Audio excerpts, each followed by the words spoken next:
তো গাইস আসসালামু আলাইকুম। আজকে আমি তৈরি করব হালিম। যে এখানে 2টা হালিম মিক্স নিয়েছি, 2 প্যাকেট। সাথে আছে গরু মাংস 50 গ্রাম। এখন চলে যাব চুলায় বসিয়ে দিলাম পেঁয়াজ আর তেল দিয়ে।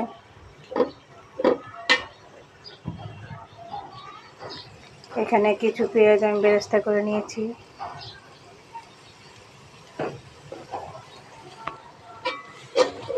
পেঁয়াজটা লাল হলে আদা রসুন দিয়ে দিব। প্যাকেটটাকে খুলে নিয়েছি, খুলে আলাদা করেছি। এখানে চাল ডালের মিশ্রণ আলাদা আর মশলা আলাদা। যে 2টা মশলা, 2টা চাল ডালের মিশ্রণ। এই চাল ডালের মিশ্রণ আমি গরম পানি দিয়ে ভিজিয়ে রাখবো 1 ঘন্টা।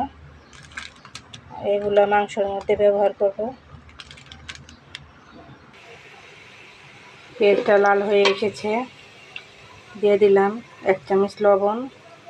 মশলার মধ্যে সব দেওয়া আছে, সব কিছু, আর অল্প একটু লবণ দিয়ে দিলাম।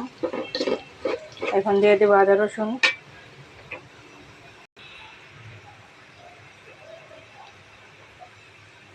দুই চামচের মতো দিয়ে দিলাম আদা রসুন বাটা। একটু ভেজে নিব আদা রসুনটা, যাতে কাঁচা গন্ধ না আসে।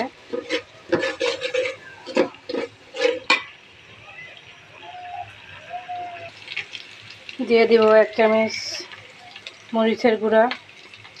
জালটা বুঝে দিবেন, কারণ সব কিছু মশলা থাকে, তাই আমি একটু সামান্য একটু দিয়ে দিলাম একটু পানি, মশলা যাতে পুড়ে না যায়। এখন দিয়ে দেব রাঁধুনি মিক্স হালিমের মশলা।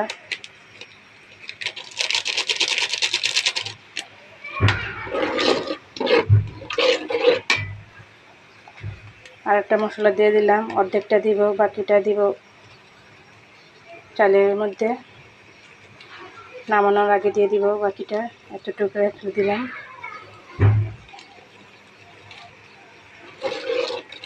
মশলাটা একটু কষিয়ে মাংস দিয়ে দিব। মশলাটা কষানো শেষ, দেখেন তেলগুলো উপরে উঠে গেছে। এখন দিয়ে দেব মাংস। সবগুলো মাংস দিয়ে দিয়েছি।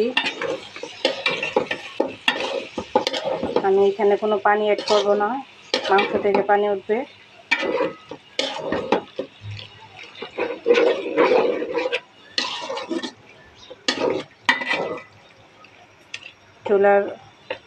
চুলার একটু কমিয়ে দিব। এখন চুলাটা ঢেকে দিব। চাল ডালের মিশ্রণগুলো এখন বলে ঢেলে দিব। গরম পানি দিয়ে ভিজে রাখবো 1 ঘন্টা। এটা বলে দিয়ে ঢেলে দিয়েছি চাল ডালের মিশ্রণটা। এখন গরম পানি দিয়ে দিব।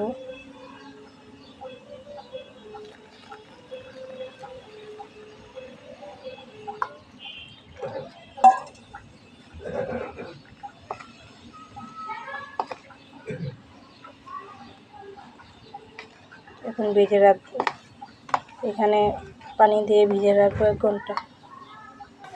এখন দেখি কি অবস্থা। মাশাআল্লাহ, দেখেন কতগুলো পানি উঠেছে।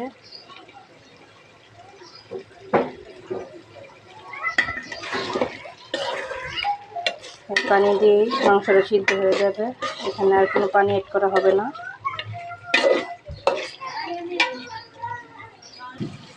মাংসটা রান্না শেষ। এখন চাল ডাল মিশ্রণটা দিয়ে দিব। যে আমার চাল ডাল মিশ্রণটা 1 ঘন্টা পরে এরকম হয়েছে। এখন দিয়ে দিলাম চাল ডাল মিশ্রণটা। এখন নাড়াচাড়া দিয়ে দিব, মশলার সাথে মিশিয়ে নিব। এখন দিয়ে দিব গরম পানি, স্বাদ মতো পানি দিয়ে দিব সিদ্ধ হওয়ার।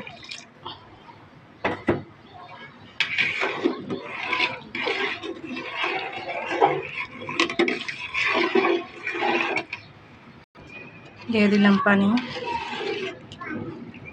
এখন বলক আসার অপেক্ষা। হালিমটা প্রায় শেষ। এখন বাগার দিব। এখানে পেঁয়াজ কুচি আর রসুন কুচি দিয়ে দিলাম বাগারের জন্য। পেঁয়াজটা বাদামি কালার হয়ে গেছে, এখন দিয়ে দিব হালিমের কাছে। বাগার দিয়ে দিয়েছি। হালিমটা প্রায় শেষ। এভাবে আপনারা হালিম রান্না করতে পারেন।